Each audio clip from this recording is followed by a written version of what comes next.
comment or other way Yeah, around? sure. Bill, it is such a marvelous coincidence. We're both wearing the same clothes as last week. You know what? One week we should like switch clothes. Like we should premeditate, and I'll be wearing the Dura Software shirt, and you'll be plaid shirt next time.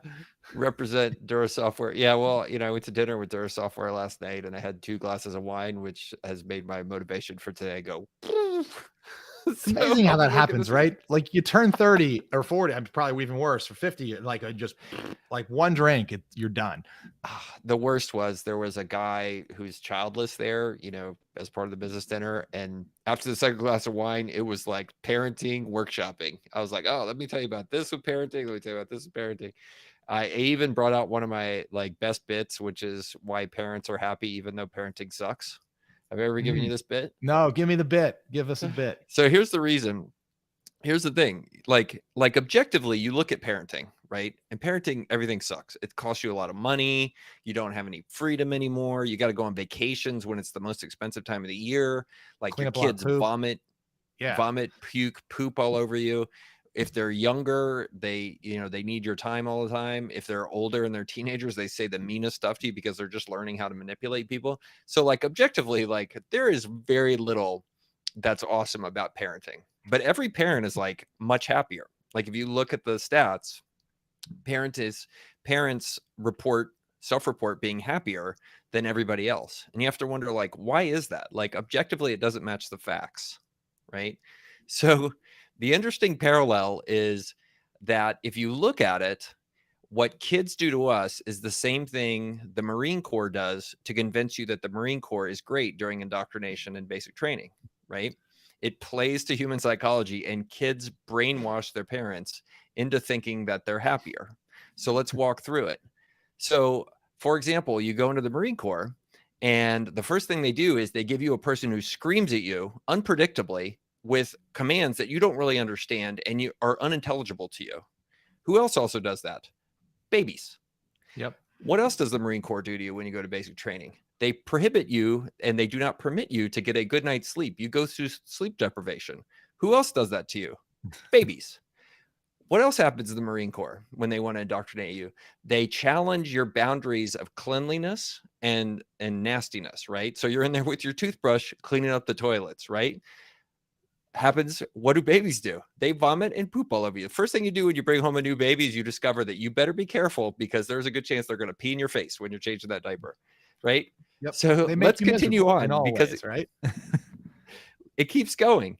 What else does the Marine Corps do to make you feel like you're part of a team and part of a winning thing?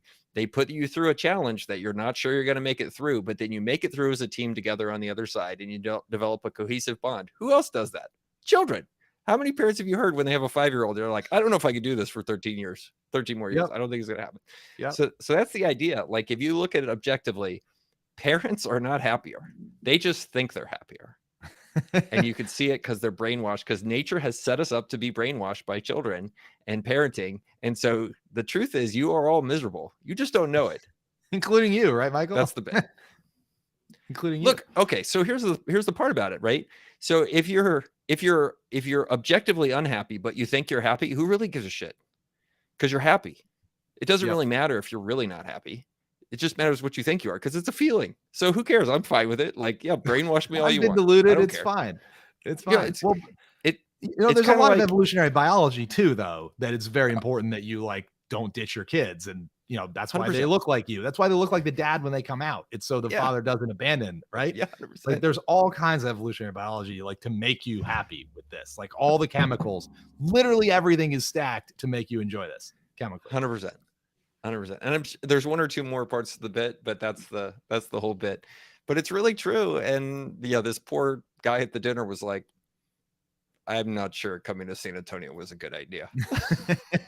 So if you ever go out drinking with Michael, this is what you have to look forward to. All of our listeners man, it'd be really cool to get a beer with the Acquisitions Anonymous guys. And you're getting lectured about parenting. Wait, this sucks. How much did I pay to win this auction again?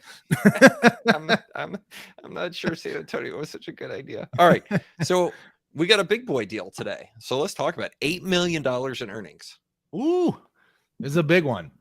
So this is from my favorite business broker. In the world, the folks at Website Closers. If you are a longtime listener to the pod, the sensationalism in these listings is bananas, and very, very often, I've not signed an NDA on this deal, but very, very often there's a lot more sizzle than steak in deals from this broker. So this is a home bedding e-commerce brand. It is the #1 seller of bedding products on Amazon. It has $140 AOV, 100% year-over-year growth, so it's doubling, and it's 100% Amazon FBA. That means all orders are done through Amazon. Amazon warehouses all the inventory and ships all your orders for you. It has $48 million in revenue and $8.5 million in EBITDA, and they want $49 million for it. So that is a 5.75x multiple of earnings. They don't say EBITDA or cash flow, they just say earnings. So this is a chunky boy. So Website Closer presents a middle market company in the home bedding vertical. Product offerings in place to meet all user preferences, but it's historically positioned as a luxury offering. They also recently launched a lower price point version of their product. There are 2 owners of the company. One handles the manufacturing piece of the business and is a prolific inventor with 25 patents. Throughout his career, he has focused on creating high quality and in-demand products for large retailers like Toys R Us, Target, Walmart. He has 3,500 employees in China and Cambodia. Sounds like an unfair advantage. I sure hope he sticks around after the deal. The other owner is a serial entrepreneur and a strategic operator of the business. He started his e-commerce career in 2007 as the head of sales at a multi-channel e-commerce software firm and quickly decided to start his own company, taking large-scale manufacturers directly to Amazon. From there, he launched his own Amazon brands and hired multiple virtual assistants to run them. After that, so much success developing and training VAs, he started a virtual assistant company that today serves high-profile e-commerce brands worldwide, assuming, I think, this one. And together they manage 19 companies and have never raised capital. So, you got to buy a business from any business. And the first thing you ask yourself is like, am I smarter than the guy that currently owns this business? Right. Michael, do you think you're smarter in this area selling Amazon than this guy? I don't know, man. I think, by the way, my Holdco course is launching soon. I think I should take a Holdco course from this guy. That's kind of a bad thing to it's kind of a bad thing to write in your in your listing. I mean, I think we rarely see something like this where the broker spends the first 3 paragraphs kissing the butts of the seller, and it's like, well, why do I care? Like, it's actually a bad thing to do, and exactly what you're talking about, which is like, oh, first thing it makes you think of is like, how much is this business dependent upon these 2 guys being involved in it? And the way they paint it, like, these 2 guys walk on water, and scares the crap out of me. What also scares the crap out of me, because anytime I am buying a business from someone, I would like to feel confident that I'm the smartest person in that transaction, right? do you want to enter a multi-million-dollar transaction where you're pretty sure you're the dumbest person in that transaction? Well, that's every transaction, but yeah. But like, this is like, I just don't understand why brokers do this. And they're like, you are buying this from the smartest, most savvy dude ever, and he doesn't want this asset. Don't you want it? Oh, all right, we'll keep going. These guys sound like ballers, though. I mean, yeah. Oh, yeah. 3,500 employees in China and Cambodia. Like, this is a global business. Products for this brand are made in China and Cambodia. Orders are placed every 3 to 4 months, and payment terms are 30 days after shipment. The business makes use of a 100% stock inventory model. Full containers are shipped directly to Amazon facilities, assuming using Amazon Global Logistics, and they distribute and fulfill orders. The company utilizes a 3PL for filler stock to feed the Amazon DCs when stateside stock is lower. All products are FBA/Prime. Furthermore, management works with Amazon Global Logistics, for most of its shipping, and is often quicker and less expensive. The retail giant works with the company to coordinate containers being shipped directly from China to their warehouses in the USA. This is actually really great.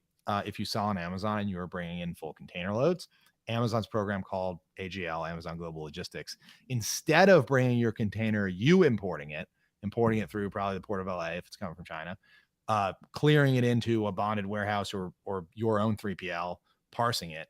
If you prep it right, Amazon will bring it directly into their own fulfillment center.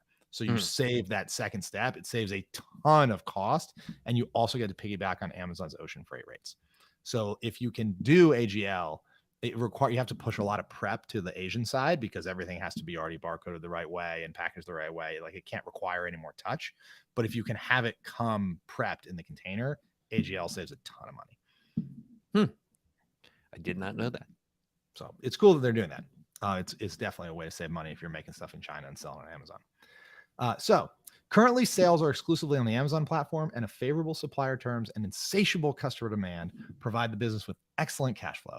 Typically, $7 to $8 million of inventory is kept on hand, which ensures products are always in stock and supports the current growth rate. The company is not seasonal. However, Q4 is the busiest with holiday spending. There's also a peak in summer because of a surge in camping trips. Okay, maybe that's air mattresses. Both owners spend less than 10 hours per week on this business. One focuses on operations and architects Seller Central, delegates tasks to VAs and performs market research on competitors. The other spends time working his factories on quality and coordinating logistics. Fully trained team of VAs in India runs daily operations and is transferred to the buyer, or a buyer can use services of the VA company at cost that the existing owner owns and operates. The business is thriving. Management has no intention of slowing down, but they have a lot of intention of selling this business to you for 5.75x EBITDA. Firstly, in addition to the premium line, the company is launching a new lower cost product line. Secondly, they want to expand to the UK and Canada, and the owners are interested in staying on in some capacity with the buyer. They plan on acquiring assets with the buyer, such as distressed Amazon brands, and putting them through vigorous programming to make them the top selling products in their categories, just as they have done with this company and multiple other Amazon brands. That's a very weird thing to tack on to the end of a listing. So, all right, Michael, $8.5 million of bedding products on Amazon. What do you think? Yeah, it's interesting who they're kind of reaching out to here, and interesting that they're doing it through website closers, right? Like, I think if you read into this, I'm like, oh, these guys actually are looking for some sort of partial liquidity, type deal where a growth equity firm might come in or a buyout firm might come in and buy 40 to 60, 80% of the company and give them some sort of package as part of it to continue on and then right off into the sunset. But like, people don't do that with website closers, right? It's typically like $500,000 a year, like wedding blogs. And it's just bizarre to me that it's like in website closers. I mean, this is a $50 million transaction. You can't get an SBA loan for that. No, like you're hiring an investment banker. They're putting together a sim and they're calling like every private equity firm that does this size of deal because they're going to be the best payers. So it's just kind of a bizarre way of going after it. And like, I think part of why we chose it, it's like, oh, this is an oddball deal. Like, let's take a look at it. But $50 million deals don't trade with like 4 paragraphs of text on website closers. So I have seen deals like this, right? Like the way too big Amazon only brand that eventually sells to private equity firm. I guarantee you what's going to happen is some lower middle market private equity firm who's never done e-commerce before is going to buy this. They're going to install, the seller is going to piece out. They're going to install some CEO like from the bedding industry, right? That knows nothing about Amazon, but knows about bedding. And they're going to lose all their money in like 12 months. And the thing will come back to market with half the revenue and negative EBITDA. I've seen this play like 5 to 10 times. I know a guy here in San Antonio that's in aerospace, and like he has made a career out of building companies, selling them, and then buying them back at a discount. So he'll take the stupidest buyer on purpose.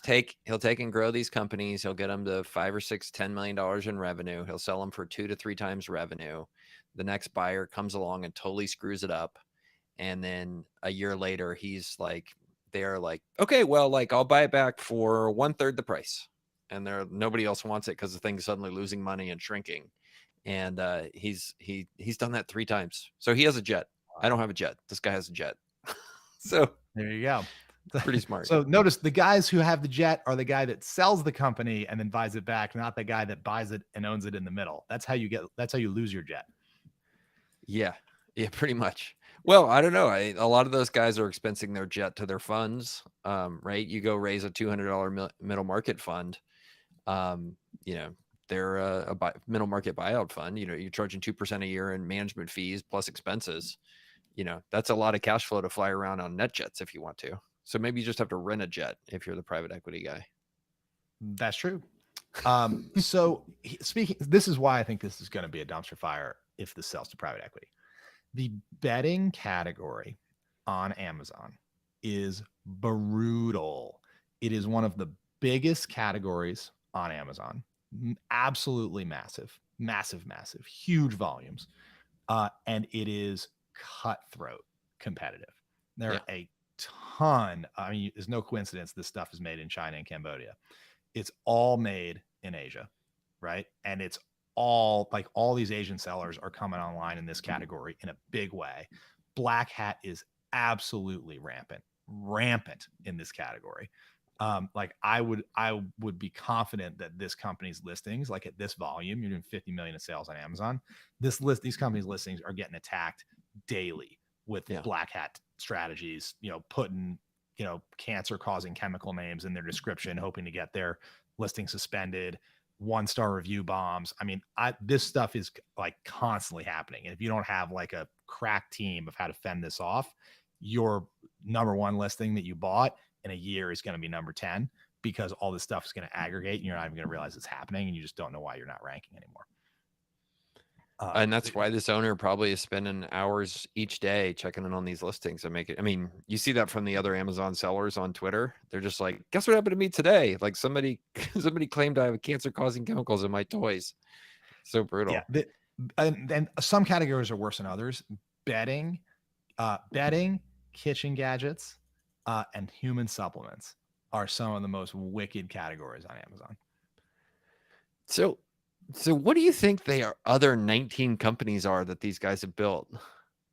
I would like, not shock me, doing? By the way, it would not shock me if like this is the mattress company and the other companies are all bedding and pillows and sheets, you know, like all that other stuff. And this is the shitty one because it's mattresses and it's bulky and like the freight's a pain in the ass.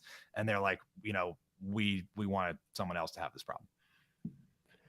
Dude, I think you have to like that these guys at least are vertically integrated. They appear to be like going all the way up to the factory, controlling that aspect of it, and then controlling the listing side. So at least that's a bit more defensible than people that are buying from, you know, other intermediaries or factories that are not custom. Because if they have 3,500 employees, they have to have this has to be captive factories, right? Like they can't, otherwise you wouldn't have 3,500 or. Yeah, this implies that it's captive factories.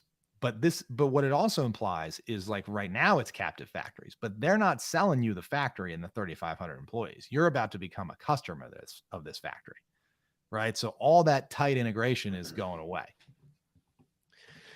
There was a trend, by the way, in the fireworks business, which is kind of similar, where people started running this scam where they would go to the Americans and say, like, we want to sell you a factory in China. And then you look up and it turns out you can't really own a factory in China. So these people would be like, I own it.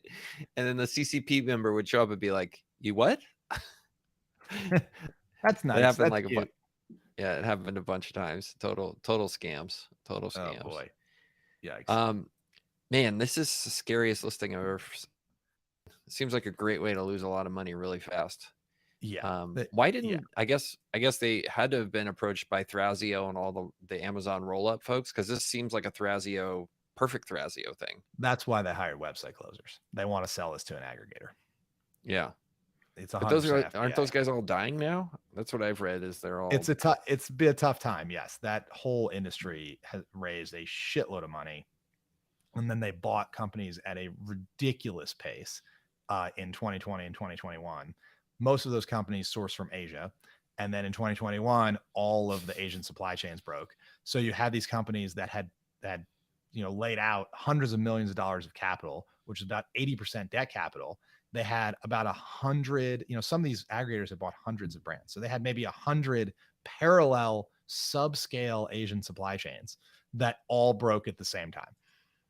And that, in summary, is what's going on in the Amazon aggregator industry right now, is the fallout of that. You know what I do like about this listing is, like, when you look at people who make a lot of money and become very successful entrepreneurs, like, it doesn't ever look like you know, it doesn't ever look like Lawrence of Arabia, like taking a mad leap at the beginning. It's like they just do it like incremental steps all the time. Like this guy, he started his e-commerce career in 2007 as head of sales at a multi-channel e-commerce software firm. Then he got bored of that and he decided to go start his own company, taking large-scale manufacturers directly to Amazon. And at no point was that $1 million bet, right? That was just a small bet. He probably just said, okay, like, you know, flew over to Asia, found some orders, and then went and put them on Amazon. And then he just kept rinse, wash, and repeating it. And then he said, okay, well, I'm going to take that and turn it into my own brands. Just it's incremental stuff here. And then he did the virtual assistants thing. And then he's like, oh, people want this. Like, I'll sell them to other people. Incremental bets. Like, at no point here did he do any sort of like, oh, I'm going to do the next Uber. It's all like, oh, okay, like I'm going to incrementally do this. And I talk about this effectuation way of doing like new venture creation. It's exactly this. Like you try things, you do little experiments, you go all in on what works, and then you do it a bit more. So I love that. And then I have another point about the listing, but I'll pause there because otherwise it turns into right? Like this guy like hired one VA one time, and then like 15 years later, he has 3,200 employees in Cambodia. Like that's how these businesses get built. And you're like, oh, geez, you know, if I hadn't like Googled that one thing that one time and actually took action, I would never be here. You know, most big ventures, like you don't just like have the grandest of all ideas. Like I know I'm going to fly to Cambodia, hire 3,200 Cambodians to all make mattresses, right? And then we're going to like, that's not how it works. It's incremental. Yeah, 100%. And then I love this, the second thing here, which is I think a lesson to learn about partnering. Like he met his co-founder in 2015 and they quickly realized that their skills and interests complemented each other. One was really good at sourcing and managing factories, and the other one was really good at the sales side, right? The other end. And they partnered and complemented those two things together. And they grew really quickly. I mean, they just rode the Amazon platform like crazy, you know, and again, you think about this, they started this business in 2017. 5 years later, they're doing $8 million a year in earnings and $49 million in revenue. Like that's a crazy rocket ship. Rocket ship. You see it on the internet, on Amazon especially. The scale of the internet is just crazy. Just crazy. It really is. Hard to tap into, but when you do, man, it just happens. So well, what else do we want to talk about on this one? I'm still confused by how the summertime is like a big sales thing for them. Like in camping, is this like really cheap bedding that people buy for camping? Mattresses or air mattresses or something, or toppers or something. There's got to be some angle to it. The thing about this listing overall that I take away is I just look at this and I go, too complicated, like too intertwined with the seller's other businesses. It's intertwined with the seller's factory, and like one of the partners owns the factory. Like they're getting preferential treatment. They're flying to Cambodia all the time. One guy probably lives there. Like there's no way you're going to be able to extricate this from the factory side. And the factory is always going to own you, because without the factory, you're screwed, right? Like you have no way to replace that factory, and it's fine because he owns the factory. So he's not going to screw himself. Plus it's definitely intertwined on the virtual assistant side with the other owner's virtual assistant business. Like this just does not give me the vibe of a business that is very separable. You know, you buy this and you're going to do a ton of work to tear it out of the seller's respective empires. And even if you do tear it out, you know, and become a third party customer of this mattress factory in Cambodia, like they own you, you know, and suddenly you're not the same guy. You know, I don't like this because it doesn't already have arm's length relationships with its inputs. Yeah. Well, and I think that's, you think about our buddy Michael Patron who does exactly this just for Power Tools on Twitter. And like, I don't know if you know it, but he has an unfair advantage, which is like, he has relationships with some people in China that like, they go to they like were best men in each other's weddings. Like that's the kind of unfair advantage these folks who develop these relationships over years have. And it's just like a crazy thing to try to compete with. And just anyway, just talks back to what you're talking about, like scary to do that. And then secondarily, like if you own a business, there's actually these checklists. I'm sure you've seen them. but they're like transferable value assessments. And it's basically a checklist where you go through and you look at your business and you give it a score that says how much of this business is really dependent upon me, and how much can I transfer to somebody else. And it's crazy when you look at a business like this that's doing 8 million a year in profits, and like they're going to score terrible on that because there's very little they can extract from themselves. But the thing about those transferable value things, like you have to start working on them years ahead of time to have a good score. You can't just start doing it when you try to sell the business. Like you have to start premeditating, like how do I extract myself and make this thing a unit that can transfer to a new owner without me having to work in it and keep it going. And this it usually involves hiring and training people and getting to arm's length contracts with any relating parties, and it's a lot of work.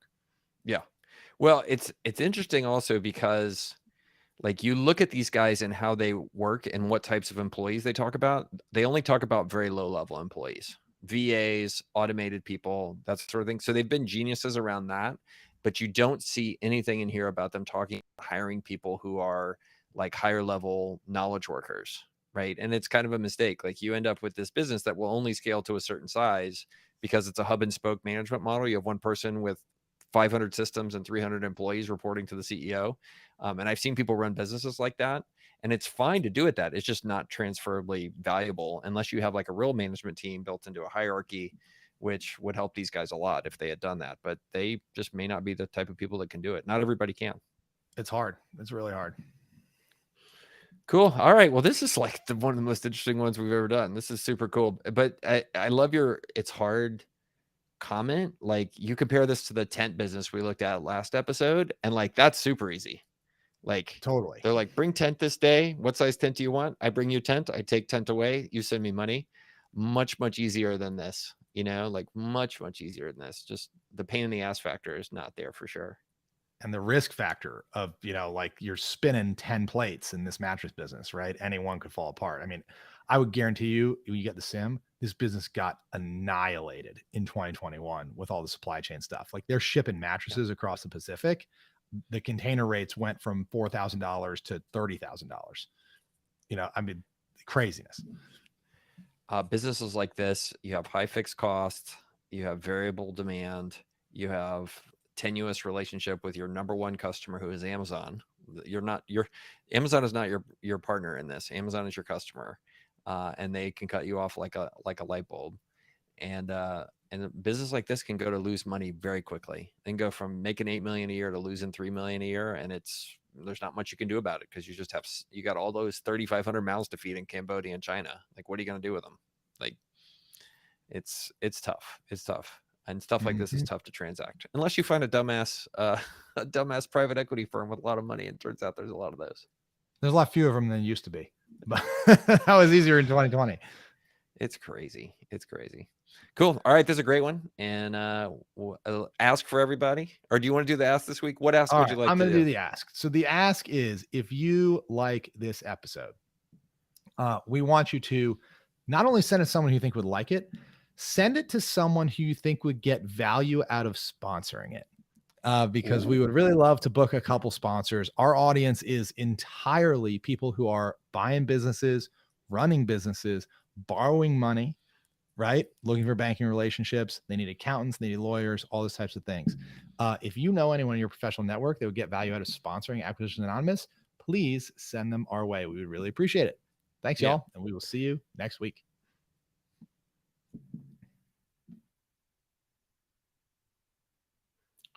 Hey everyone, welcome back to another episode of Acquisitions Anonymous. This is Bill D'Alessandro, and this week Michael and I dig into another favorite type of business on the pod, an equipment rental business. This one rents tents, but we talk specifically about dynamics of colleges as customers. Michael tells a really fun story about parenting, and we get into some great discussion. I think you guys will really like this episode of Acquisitions Anonymous.